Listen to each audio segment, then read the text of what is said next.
मूसेवाल शुभदीप है, इसका आदत थी कि वह लेट उठता था।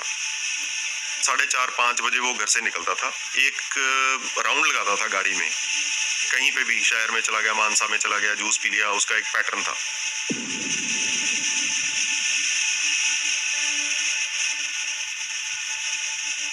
Two of the main shooters ये 25-26 तारीख से इस एरिया में मूवमेंट करते रहे हैं। Kind of they were trying, recce कर रहे थे। Shubhdeep Moosewala he had started around 5:30 from his house। तो थार गाड़ी बाहर निकल रही है, ये लोग बाहर खड़े थे।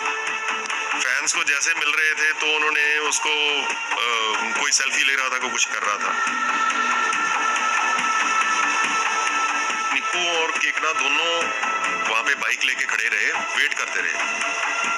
तो निक्कू ने और इसने फोटो कराई। जब ये गाड़ी में बैठ के चला गया तो तब उन्होंने गोल्डी बराड़ के साइमल्टेनियसली वो फोन पे इन टच थे, तो उसने लाइव बताया उनको कि ये यहाँ से अभी निकल गया और गाड़ी में अकेले फलाने बंदे हैं। सो दे वर फुली अवेयर कि भी गए हैं और उसके साथ सिक्योरिटी नहीं थी। There were 2 cars following him, एक टोयोटा करोला थी और एक उसके पीछे बोलेरो जीप थी।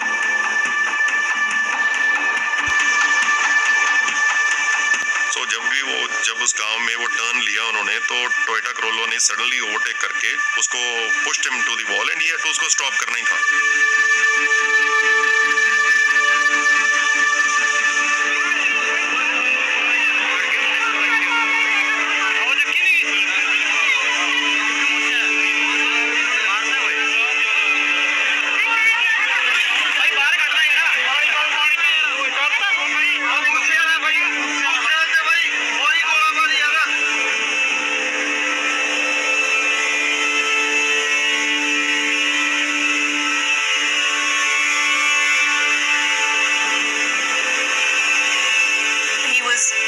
To the civil hospital in a bloodied condition. He did not survive that attack and he was declared dead on arrival at the hospital.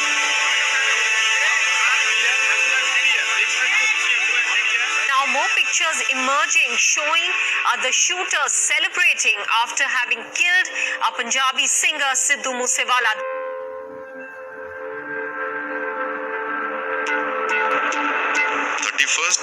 31st में मतलब हमने पहले हमें उससे मेन जो क्लूज मिलने शुरू हो गए थे।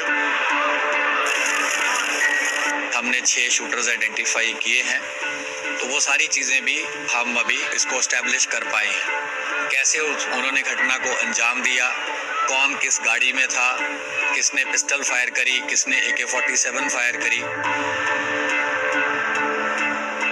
About 29 odd arrests have taken place. 2 of the main shooters were neutralized in a police action. जितने बंदे इन्वॉल्व हैं at any level वो सारे अरेस्ट हो गए हैं। हत्या के कुछ ही घंटों में पंजाब पुलिस ने ऐलान कर दिया था कि उन्हें पता है कि इसके लिए कौन जिम्मेदार है। कुछ ही दिनों में कई शूटरों को गिरफ्तार भी कर लिया गया। तो एक तरह से देखा जाए तो जांच बहुत जल्दी पूरी हो गई, लेकिन दूसरी ओर कई सवाल अब भी अनसुलझे रह गए। सरकार बार बार ये कह रही है कि 32-33 लोगों को गिरफ्तार किया गया है।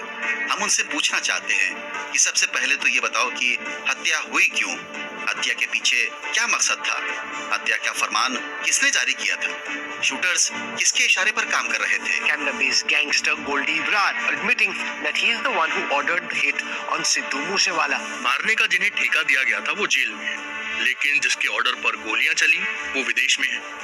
मुझे नहीं लगता कि हत्या की ये गुत्थी तब तक नहीं सुलझेगी जब तक कि गोल्डी को कायदे से इन्वेस्टिगेट नहीं किया जाता। सिद्धू मूसेवाला की बेरहम हत्या को 3 साल हो चुके हैं और अब भी उनका परिवार न्याय की आस में है। अभियुक्तों में गोल्डी ब्रार का नाम शामिल किए हुए भारतीय पुलिस को 3 साल हो चुके हैं, लेकिन अब भी वो फरार है। किसी को भी ये नहीं पता कि गोल्डी ब्रार कहाँ है।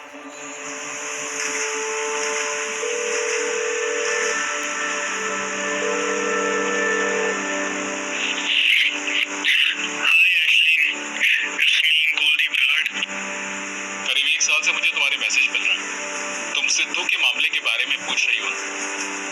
ऐसा क्यों हुआ, कैसे हुआ?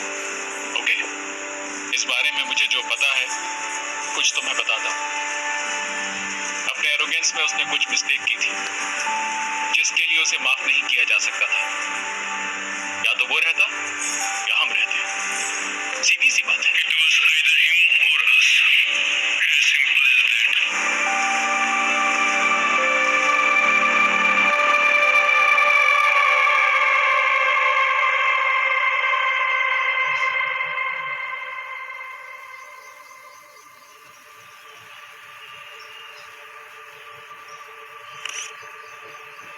मैं जब पहली बार सिद्धू से मिला, वो उससे पहले ही मशहूर हो चुका था। लेकिन कितने ही बड़े बन जाओ, आपको अपने लोगों से मॉरल सपोर्ट की जरूरत होती है। उसे कनाडा में अकेलापन महसूस होता था।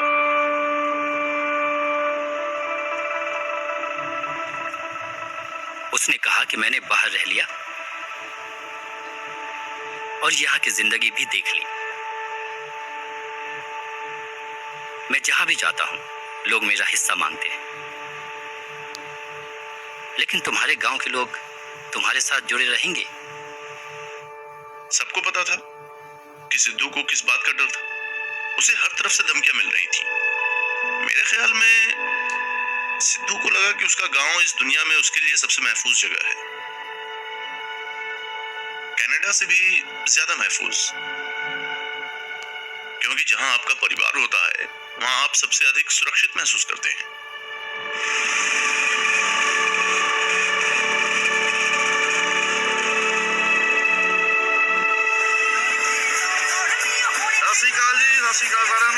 आप सभी का अभिवादन। आखिरकार हम पहुंच गए हैं। जिन्होंने मेरा गांव नहीं देखा है, उन्हें बता दूं कि यही है वो मेरा गांव मूसा।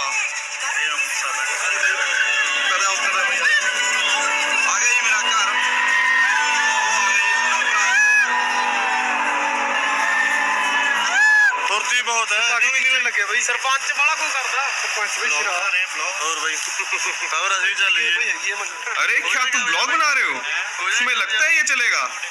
इसे शायद कोई देखेगा भी नहीं, इसलिए तुम्हें इसमें एक सेलिब्रिटी की जरूरत है। इंडिया वापस जाने पर वो बहुत खुश था। वो चाहता था कि उसके आसपास हमेशा अपने लोग हों। यही वजह थी कि पंजाबी ऑडियंस उससे खुद को कनेक्ट कर पाती थी। सिद्धू को बाकी सिंगर्स के मुकाबले कहीं ज्यादा प्यार मिला।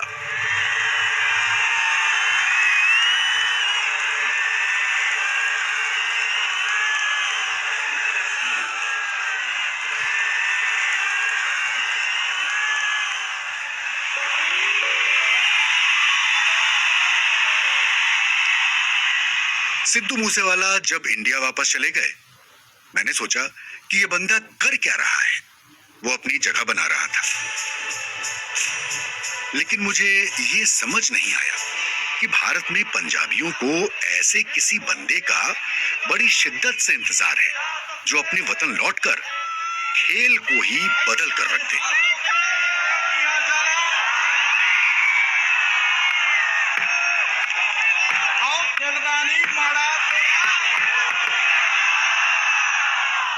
सिद्धू को लगा कि उनके पास पंजाब के रूप में एक ऐसा कैनवास है जिस पर वो कोई भी इबारत लिख सकते हैं। पंजाबियों की आंखों में इस खूबसूरत जगह की धुंधली यादें हैं। पंजाब एक बेहद हिंसक जगह हो सकती। सिद्धू मानो इस बारे में बात करना चाहते थे कि 80 के दशक में पंजाब में क्या हो रहा था। पंजाबी राज्य, पंजाबी कल्चर, भारत के साथ उसके संबंध, उसका इतिहास जिसमें शिकायतों का अंबार लगा है, और उस इतिहास को पंजाबियों ने, खासतौर पर सिखों ने, अपने दिलों में सहेज रखा है। सच कहूं तो मुझे नहीं लगता कि इस इतिहास को जाने बिना आपको ये समझ आएगा कि इंडिया वापस जाने पर सिद्धू क्या बन गए।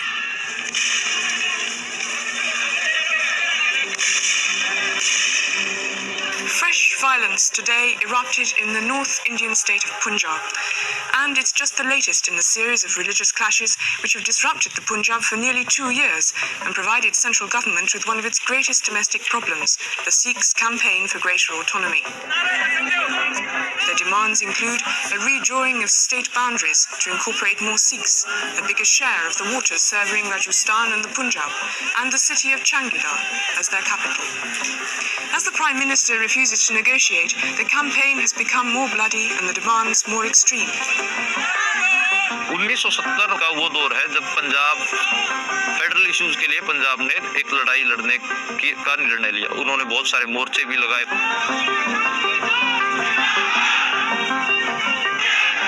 बहुत सारी केंद्र सरकार के साथ बातचीत चली, लेकिन वो फेल रही और वो मूवमेंट बनते बनते वो 1984 हो गया। 1984 में operation blue star Indian state द्वारा किया गया, गोल्डन टेम्पल पे अटैक किया गया। 1984, Operation Blue Star began in India. It was launched by then Indian Prime Minister Indira Gandhi. The aim was to capture a Sikh militant and his supporters who had taken shelter at the Golden Temple. The Golden Temple of Amritsar, the holy shrine of India's Sikhs, was occupied by hundreds of armed Sikhs. Tanks stormed the complex to capture this man, Jarnail Singh Bhindranwale. To some, he was a defender of the Sikh faith. To others, he was a militant who terrorized for long enough. संत जरनैल सिंह भिंडरावाले के बारे में आपकी क्या राय है? कुछ लोग उन्हें अतिवादी कहते हैं, लेकिन हम उन्हें संत का खिताब देते हैं। सिद्धू मूसेवाला इस बारे में क्या सोचते हैं? मेरे लिए जो ਤੁਹਾਡਾ ओपिनियन है, मेरे लिए वही ओपिनियन है। मेरी राय वही है जो आपकी है। मेरा मानना है कि वो एक ऐसे व्यक्ति हैं जिन्होंने अपनी जान हमारे लिए दी। हमारे लिए वो एक शहीद हैं। हम उनका बहुत सम्मान करते हैं। Mrs. Gandhi sent in the troops, and despite initial attempts to minimize their assault on such a holy place, their operation became a massacre. क्या 1984 का ऑपरेशन ब्लू स्टार का अभी भी आप पर असर है? कीदे ते नहीं है जी। ऐसा कौन है जिस पर उसका असर नहीं पड़ा? वो एक गलती थी। कितनी जानें गई थी, कई लोग मारे गए, प्रधानमंत्री भी मारी गई। उसका क्या नतीजा निकला? देश में उसकी वजह से किस तरह का माहौल बना?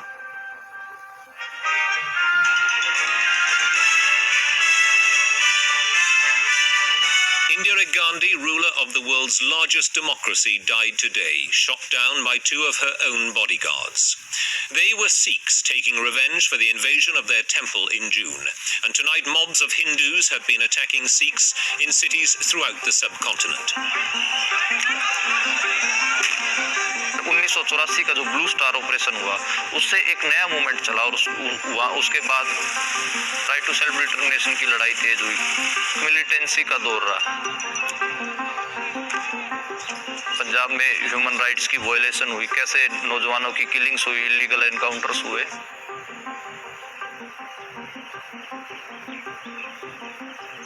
मैं आपसे वो बात कहना चाहता हूँ जो 99% पंजाबियों के दिलों में है, और वही बात मेरे दिल में भी है। हम उन काले दिनों को दोबारा नहीं देखना चाहते जब हमारे लोग बड़ी संख्या में मारे गए थे। हम हर किसी के साथ शांति से रहना चाहते हैं। हम हिंसा को बढ़ावा नहीं देते। हम सेपरेटिस्ट मूवमेंट को बढ़ावा नहीं देते हैं। हालात ने हमें बंदूकें उठाने के लिए मजबूर कर दिया था। हमें साथ रहने में कोई आपत्ति नहीं है, लेकिन हमारा यही कहना है कि हमें बराबरी का दर्जा मिलना चाहिए।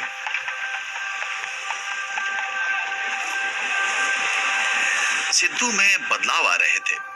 उन्होंने उन मुद्दों पर बात करना शुरू कर दिया था जिन्हें बीते 2 दशकों में किसी ने छुआ तक नहीं था। ये वो मुद्दे थे जिनके बारे में पंजाब में लोग बात करने से डरते थे। सिद्धू अब निर्भीक बन गए थे।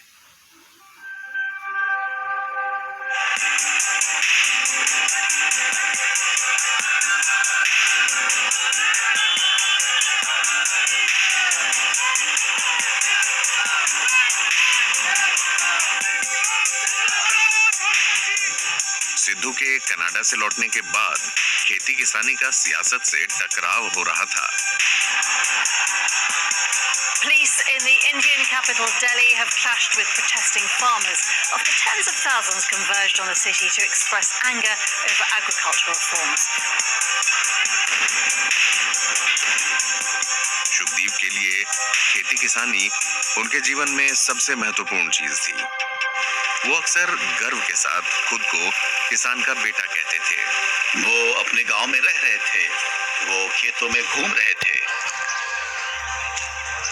वो अपनी रोटी जमीन पर बैठकर खा रहे थे। उन्होंने किसी स्टार की तरह बर्ताव नहीं किया।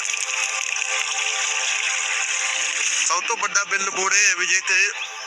अगर आपका काम साधारण कामकाजी लोगों तक पहुंच रहा है तो ये कामयाबी की सबसे बड़ी निशानी है। ट्रेंड्स और व्यूज का कुछ मतलब नहीं है। आपका काम जब कॉमन मैन तक पहुंच जाता है तो वो हिट हो जाता है।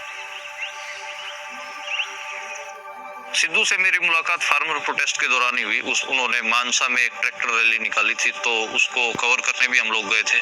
तो काफी बड़ी ट्रैक्टर रैली थी वो, और वो दिल्ली किसान आंदोलन शुरू होने से पहले वो ट्रैक्टर रैली निकाली थी। उस साडा किसी सरकार ना किसी फिरके ना विरोध नहीं। हम सरकार या किसी पॉलिटिकल पार्टी के खिलाफ नहीं है, लेकिन अगर हमारी रोजी रोटी पर हमला हुआ तो हम लड़ेंगे। मैं दिल्ली को एक चेतावनी देना चाहता हूँ। दिल्ली हमें ध्यान से सुनो दिल्ली, मैं तुम्हें वार्निंग दे रहा हूँ कि अगर तुम्हारे हाथ हमारी पगड़ियों तक पहुँचे तो हम प्रोटेस्ट तक नहीं रुकेंगे। हम तुम्हें मिट्टी में मिला देंगे। मैं देख रहा हूँ कि दिल्ली को सत्ता का नशा हो गया। प्राइम मिनिस्टर को बता दो कि उनके मंसूबों पर पानी फेरने के लिए यहाँ किसान का बेटा आ गया है। तुम्हें अपनी हरकतों पर खेद होगा, वैसे ही जैसे तुमसे पहले वालों का हुआ था।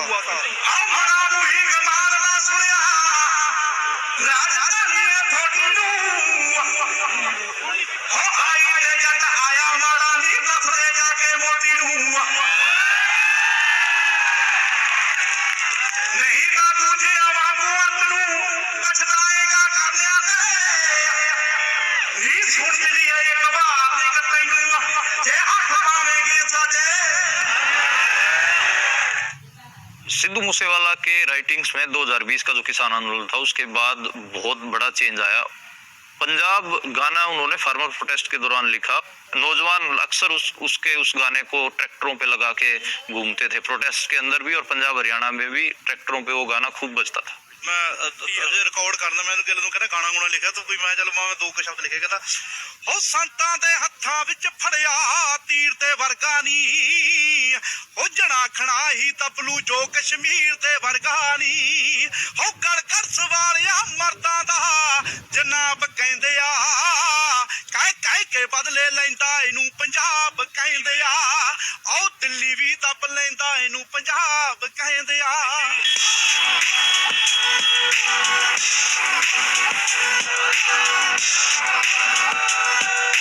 की एवज में 13 महीने वो आंदोलन चला और नरेंद्र मोदी को उसमें अपने आप को पीछे हटाना पड़ा, और वो 3 जो खेतीबाड़ी कानून बनाए थे वो नरेंद्र मोदी सरकार को वापस लेने पड़े। उन्होंने नाच गाने में राजनीति को भी मिला दिया था। राजनीति, संस्कृति, देशभक्ति, उनके गानों में इन सभी की बात है। सच कहे तो इंडियन एस्टेब्लिशमेंट की आंखों में वो चुभने लगे थे।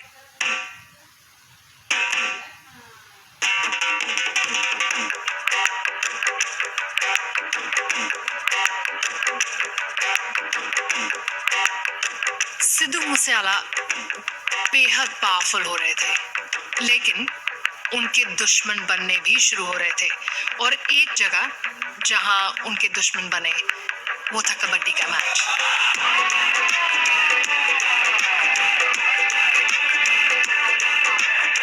कबड्डी एक खेल है पंजाब में की, और ये ट्रेडिशनल स्पोर्ट्स है। जैसे रग्बी होता है, और जैसे रग्बी के एथलीट होते हैं उतना ही तगड़े एथलीट इस खेल में भी होते हैं।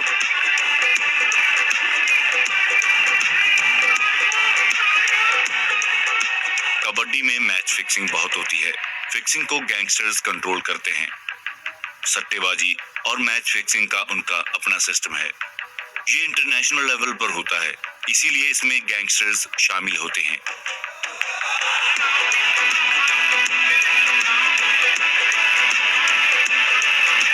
जब भी कबड्डी का कोई आयोजन होता है,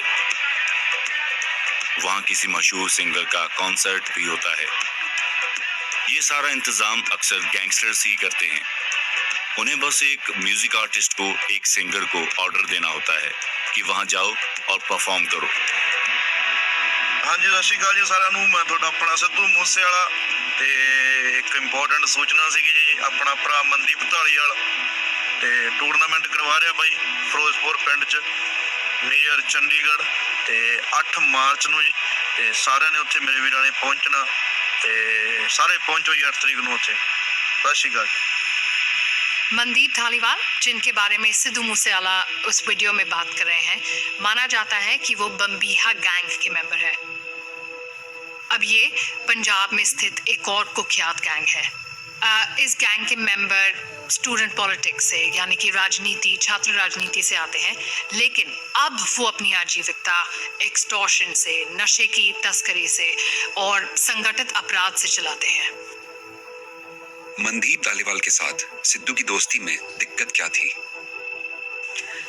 क्योंकि मनदीप धालीवाल और बम्बीहा गैंग एकमात्र गैंगस्टर्स नहीं थे जिनके संपर्क में सिद्धू मूसेवाला थे। मुझे बताया गया है कि सिद्धू मूसेवाला लॉरेंस बिश्नोई के संपर्क में भी थे।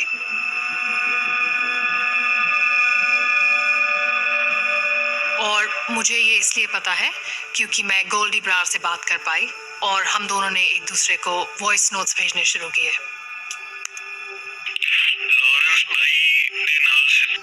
लॉरेंस सिद्धू के संपर्क में, मुझे नहीं पता किसने उन्हें मिलाया था और मैंने कभी पूछा भी नहीं, लेकिन उनमें बात तो होती थी।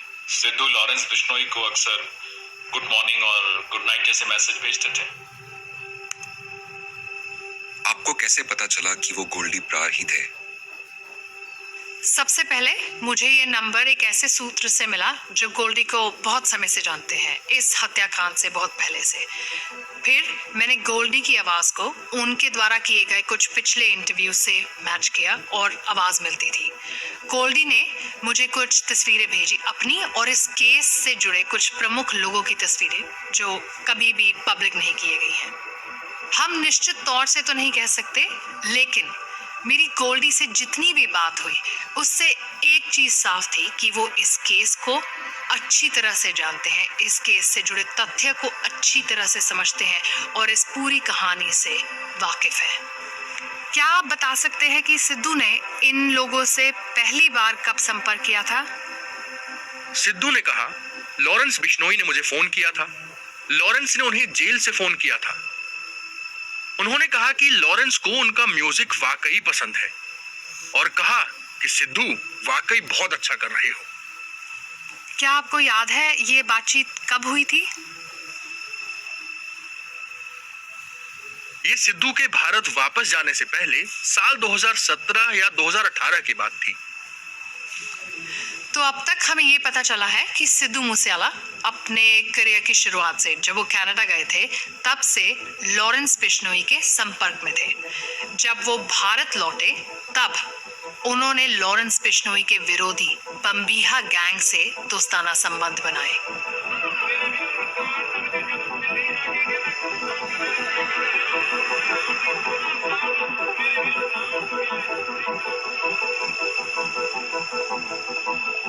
लॉरेंस बिश्नोई और सिद्धू के बीच दरार किस वजह से पड़ी और ये कब हुआ? मुख्य वजह ये थी कि मनदीप धालीवाल ने कबड्डी कप का आयोजन किया था। लॉरेंस ने सिद्धू को फोन करके कहा कि वो इस टूर्नामेंट में ना जाएं। फिर सिद्धू ने पूछा कि मुझे क्यों नहीं जाना चाहिए। सिद्धू खतरनाक स्थिति में पहुंच चुके थे। वो दो बेहद ही खतरनाक गैंग्स के बीच में फंसे हुए थे और फिर वो मौका आया जब उस कबड्डी मैच के दौरान उन्हें एक को चुनना पड़ा।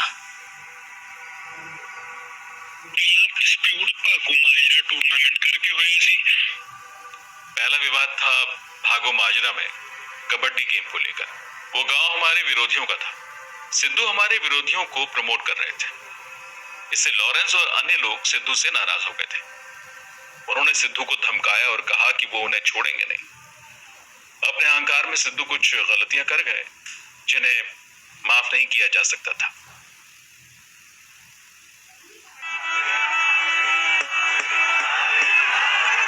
आप कौन सा गाना सुनना चाहोगे? हैप्पी ओके, तो चलो सब अपने हाथ उठाओ और इसे साथ मिलकर गाते हैं।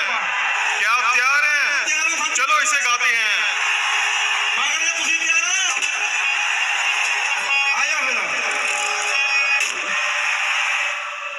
थप्पी एक ऐसा हाव भाव है जिससे अपने दुश्मन को चुनौती दी जाती है।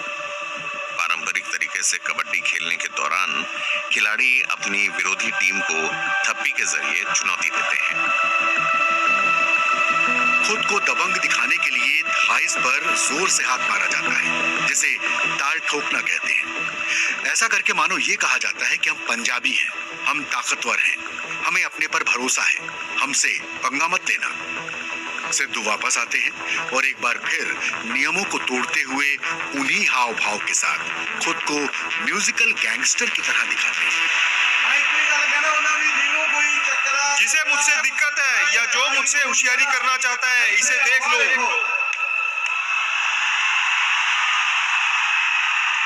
मैं खुलकर कह रहा हूँ, मैं ऐसा कह रहा हूँ क्योंकि मुझ में ताकत है।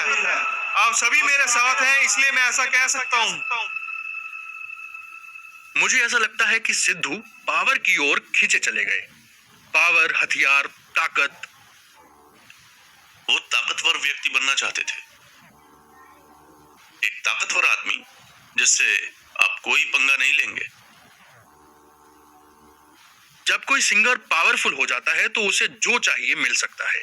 मसलन सरकार, पुलिस और यहां तक कि गैंगस्टर से भी उसके संबंध हो सकते हैं। उन्हें लगता है कि कोई उन्हें छू नहीं सकता।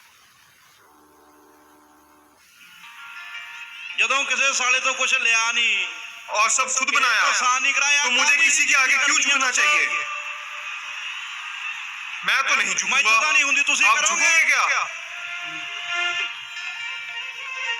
तो सिद्धू मूसेवाला के बारे में पत्रकार सब ये मानते थे कि ये प्रोटेक्शन मनी किसी भी गैंगस्टर को नहीं देता है, बल्कि धमका और देता है जब इसके पास फोन आते हैं और इसको प्रॉब्लम खड़ी होंगी।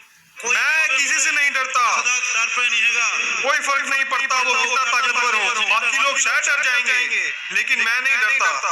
आप प्यार दोगे तो आपको भी प्यार मिलेगा, लेकिन तुम यदि मेरे पीछे पड़ोगे तो मैं तुम पर भारी पड़ूंगा। कई बार आप अपनी ताकत का बेजा इस्तेमाल करते हैं। सिद्धू पुलिस प्रमुख को जानते थे, वो पंजाब पुलिस के अफसरों को जानते थे, वो अन्य ग्रुप्स के गैंगस्टर्स को भी जानते थे। इसलिए उन्होंने सोचा कि ये दूसरे गैंगस्टर्स मुझे नुकसान कैसे पहुंचा सकते हैं। ये कुछ ऐसा था कि जैसे सिद्धू अपनी ही ताकत में बह गए और उन्हें इसकी कीमत चुकानी पड़ी। Welcome back here with us on Times Now. Let's get you some news coming from Mohali at this point in time. Youth Akali Dal leader Vicky has been shot dead. Police said 2 of 4 masked men chased down Middu Khera and fired at him repeatedly. Eyewitnesses said Middu Khera then ran for his life for about 500 meters but collapsed at the gate of the community center in Sector 71. Vicky मिड्डू Kheda Punjabi राजनीति और पंजाब के gangs की दुनिया में एक जाना पहचाना नाम थे। वो इस कहानी के लिए क्यों महत्वपूर्ण है?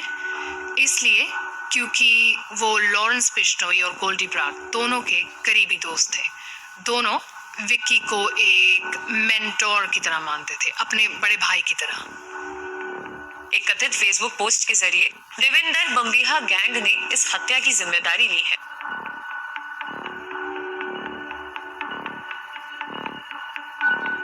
उनके जो पॉलिटिकल मेंटर हैं लॉरेंस बिश्नोई और के, उसको ही मार के ये मैसेज देना चाहते थे कि हमने जो तुम्हारे सबसे बड़ा कल्ट फिगर था उसी को भी मार दिया और तुम भी हमारे सामने कुछ चीज नहीं हो। मतलब उनकी जो किलिंग हुई है उसी दिन से ही लगातार ये पोस्टें आनी शुरू हो गई थी।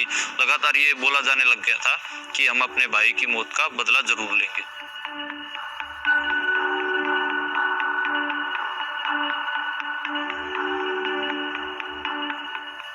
विक्की मिड्डू खेड़ा राजनीति से लेकर गैंग राइवलरीज तक संतुलन बनाए हुए थे।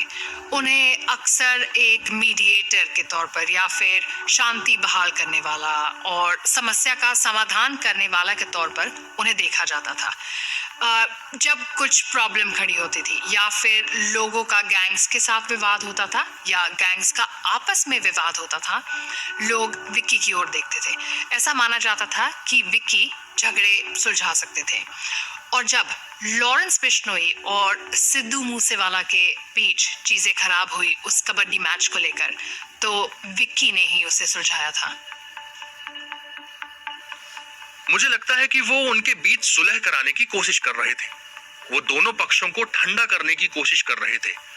वो लॉरेंस बिश्नोई और सिद्धू मूसेवाला के बीच झगड़े को निपटाने की कोशिश कर रहे थे।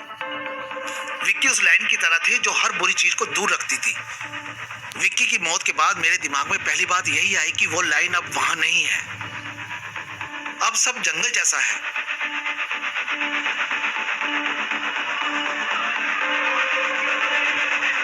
जब विक्की मिडुखेड़ा हत्या मामले में शूटर्स की गिरफ्तारी हुई, उनकी पूछताछ हुई, तो एक अहम जानकारी सामने निकल कर आई।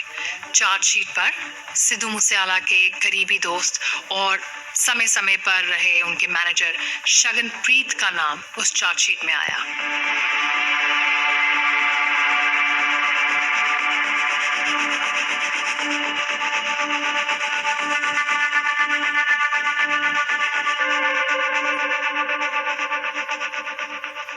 विक्की मिडुखेड़ा की हत्या 7 अगस्त 2021 को हुई। पुलिस की पड़ताल में उस सीसीटीवी का पता चला जिसमें नजर आ रहा था कि शूटर्स ने जिस कार का इस्तेमाल किया वो शगनप्रीत सिंह की तरफ से आई थी।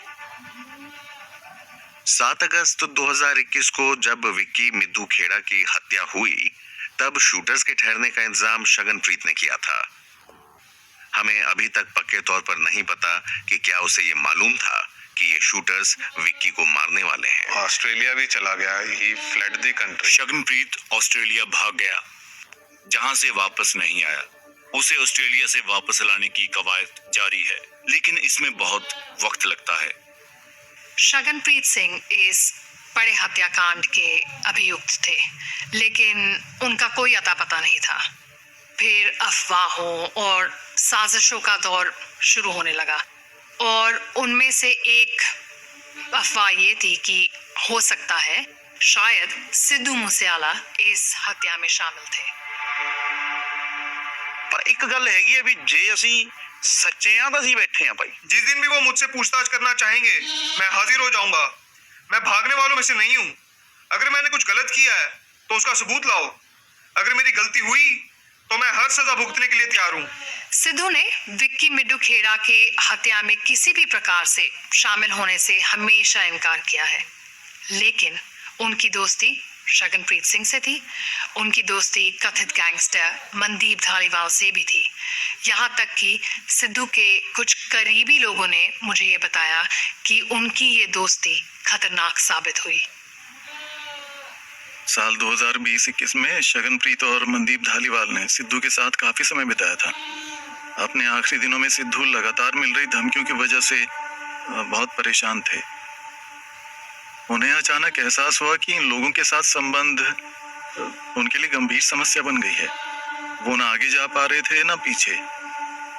सिद्धू फंस गए थे।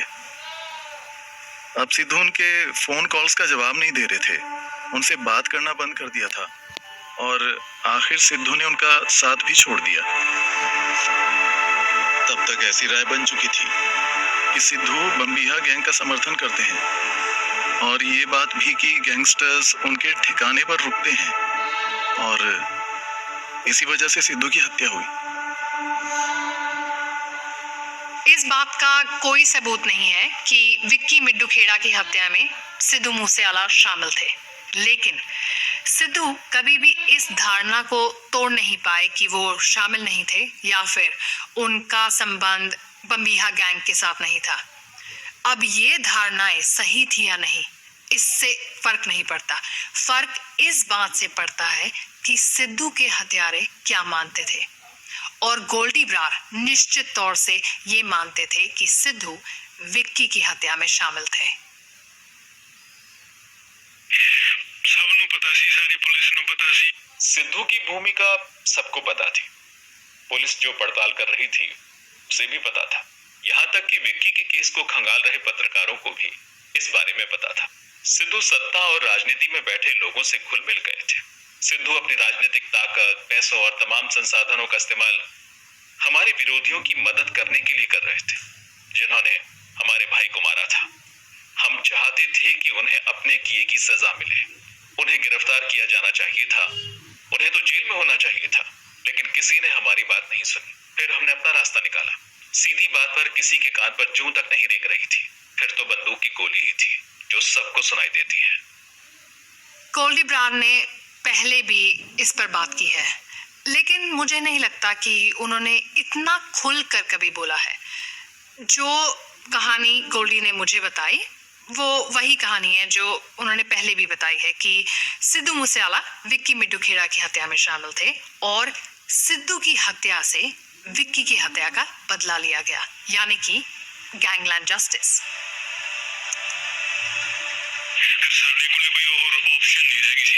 हमारे पास उन्हें मारने के सिवा कोई विकल्प नहीं था।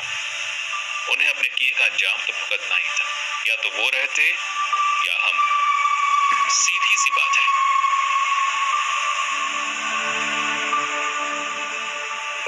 करवाना जरूरी है। एक मिनट ज्ञान की डाटा गड्डी मैं ज्ञानी की डाटा गड्डी उत्ते वाला मत पे मारता ओके चलो।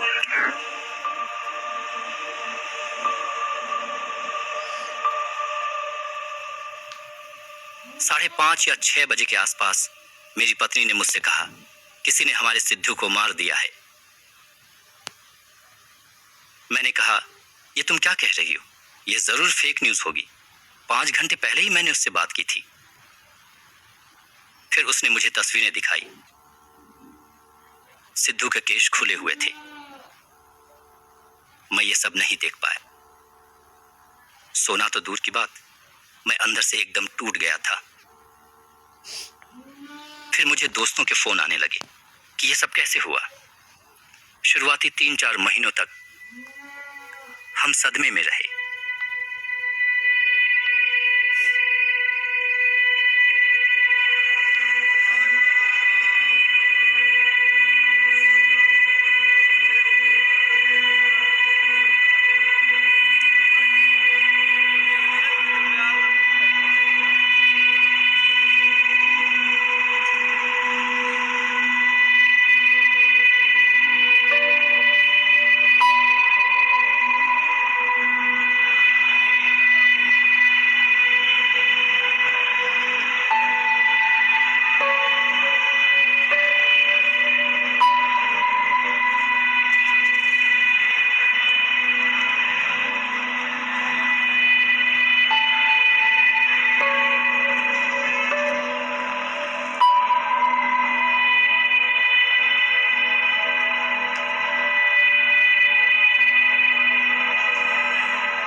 बस रोए जा रहा था। मैं किसी से बात नहीं करना चाहता था।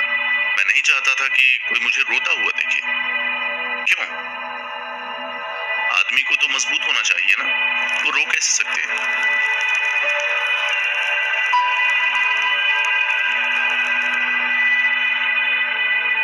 आपको पता है, जब मैं अकेला होता हूँ और सिद्धू के कुछ गाने सुनता हूँ,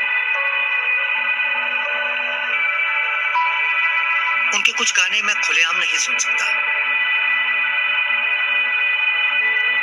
इसलिए अकेले में सुनता हूँ। और जब अकेले में सुनता हूँ तो रो पड़ता हूँ।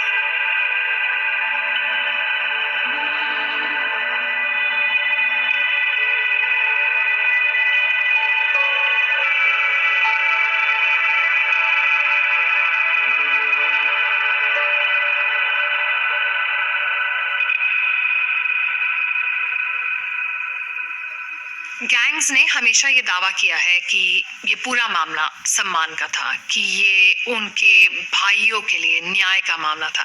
लेकिन इस पूरे केस को अच्छे से समझने के लिए एक और अहम सवाल पूछना जरूरी है, वो ये कि इस हत्या से किसका फायदा हुआ।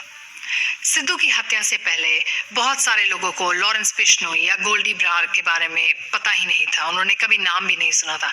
लेकिन सिद्धू को मारने के बाद लॉरेंस बिश्नोई और गोल्डी ब्रार का नाम सबने सुना था, सबको उनके बारे में पता था। उन्होंने सिद्धू के फेम को लिया और एक ही क्षण में कुख्यात हो गए, और इसी कुख्यात से उनके लिए उगाही करना और आसान हो गया। We are seeing the arrival of a new gang, Lawrence Bishnoi, sudden rise and rise and rise.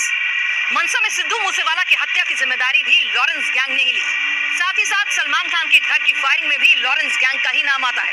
बम्बिया gang के सुखुदुनके का कनाडा में मर्डर हो जाता है, नाम आता है लॉरेंस बिश्नोई का। गुनाह कहीं भी हो, कैसा भी हो, बड़ा या छोटा, नाम एक लॉरेंस बिश्नोई। लॉरेंस बिश्नोई का जो फिनोमेना है वो सोशल मीडिया के साथ भी देखा जाना चाहिए, और उसमें प्रॉपर पेज बनते हैं गैंगस्टरों के, और उसमें लॉरेंस का भी एक नाम है। ये पूरा प्रॉपर जो एक कल्ट फिगर के तौर पे उभारा गया।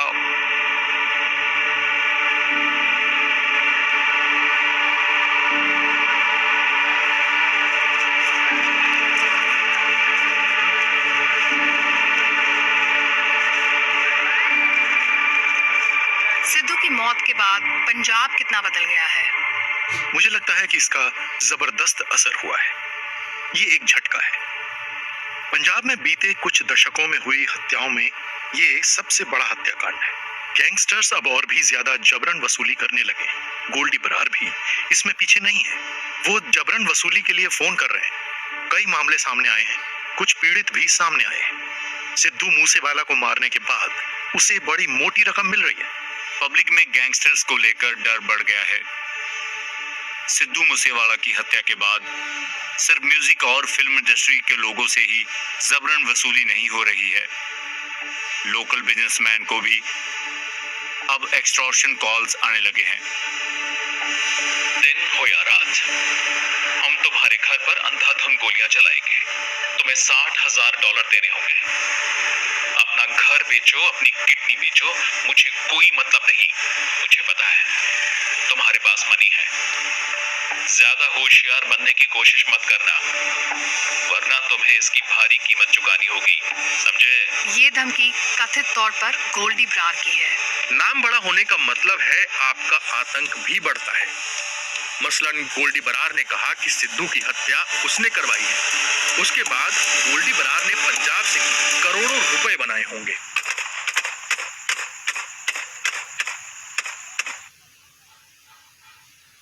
ये वैसा ही है जैसे कि कोई कंपनी अपना नाम कमा लेती है और फिर पैसों की बारिश होने लगती है। पंजाब में तो कई लोगों ने खुद को गोल्डी बरार बताकर अपनी जेबें भर ली। गोल्डी ब्रार ने मीडिया को, पुलिस को जो कहानी सुनाई है वो एक बदले की कहानी है, लेकिन वो कभी भी उस डर की बात नहीं करते जिस डर के माहौल की वजह से उनके लिए पैसे बनाना आसान हो गया है। तो जब मैंने गोल्डी से बात की, मैं उनसे ये पूछना चाहती थी, गोल्डी, ये जो विक्की के मर्डर का बदला है, ये आपकी एक थ्योरी है, पर वास्तविकता में आपका नाम इतना बड़ा हो गया है, क्या आपने ये फेम के लिए किया था या पैसे के लिए? फेम ते पैसे की जे गल करूं ते फिर आप अगर नाम और पैसे की बात कर रही हैं तो हम उन्हें निशाना क्यों बनाते?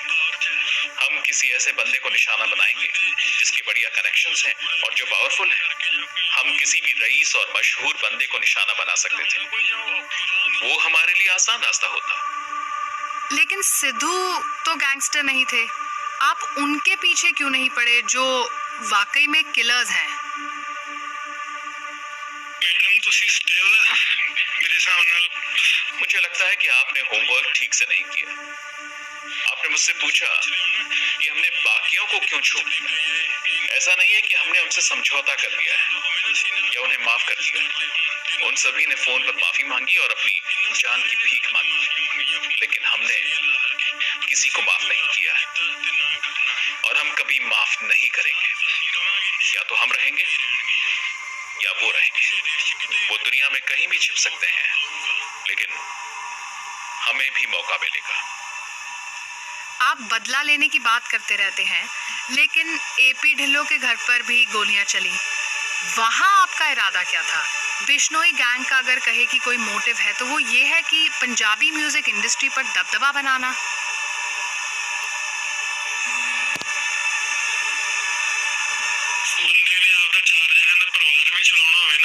चार लोगों के एक परिवार को पालने के लिए किसी व्यक्ति को अपनी पूरी जिंदगी संघर्ष करना पड़ता है। हमें उन सैकड़ों बल्कि हजारों लोगों की देखभाल करनी है जो हमारे लिए परिवार की तरह है। हमें लोगों से जबरन वसूली करनी पड़ती है। पैसे लेने के लिए हमें लोगों को डराना पड़ता है। गोल्डी, आपने कहा कि आपको बदला लेना था अपने भाइयों के मर्डर का, लेकिन हम भारत में रहते हैं, हमारा एक जुडिशियल सिस्टम है, हमारे यहाँ कानून का शासन है। आप कानून अपने हाथ में लेने को जायज कैसे ठहरा सकते हैं? ਐਸ਼ਲੀਨ ਜੀ ਇਹ ਗੱਲਾਂ ਸੁਣ ਕਹਿਣ ਨੂੰ ਵਧੀਆ ਲੱਗਦੀਆਂ ਨੇ। ਇਹ कानून न्याय जैसा कुछ होता नहीं है। ताकतवर लोगों को ही न्याय मिल सकता है, हम जैसे साधारण लोगों को नहीं। विक्की मिद्दू खेड़ा का भाई एक सफेदपोश इंसान है। वो एक नेता है और साफ सुथरा है। उसने अपने भाई के लिए इंसाफ की कानून के हिसाब से बहुत कोशिश की। प्लीज उसे फोन करिए और पूछिए क्या चल रहा है। मुझे खुशी है कि ऐसे किसी बेकार पुलिस अफसरों या मिनिस्टर्स के सामने गिड़गिड़ाना नहीं पड़ा। मैंने वो किया जो मुझे अपने भाइयों के लिए करना था। जो हुआ उसका मुझे कोई पछतावा नहीं है। मुझे इसमें गर्व महसूस होता है। कभी भी अफसोस नहीं है, मैंने ਉਹਦਾ ਮਾਣ है।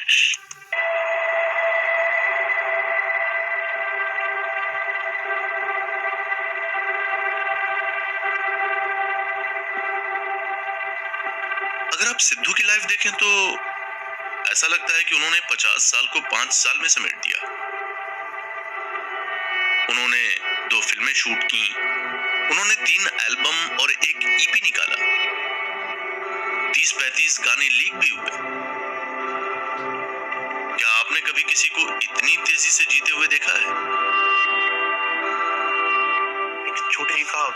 एक कहावत है, जिस तरह का माहौल आप बनाते हैं आपकी मुसीबतें भी उसी माहौल के हिसाब से होती हैं।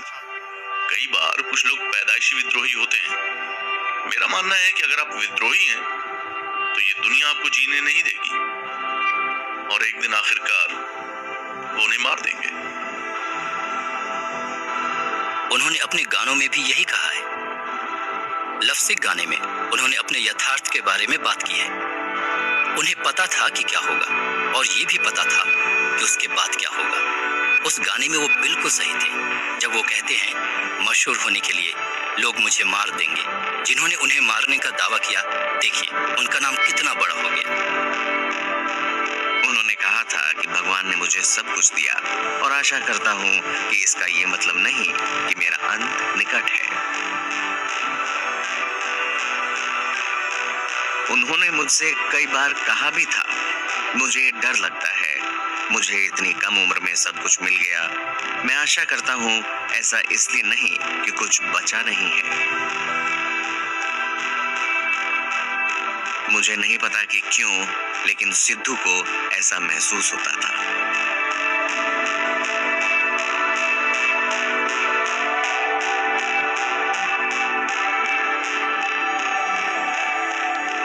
और एक क्रेजी बात जो मुझे अब याद आती है वो ये है कि सिद्धू जब यहाँ थे, ये शायद एक म्यूजिक वीडियो को शूट करने के बाद की बात है।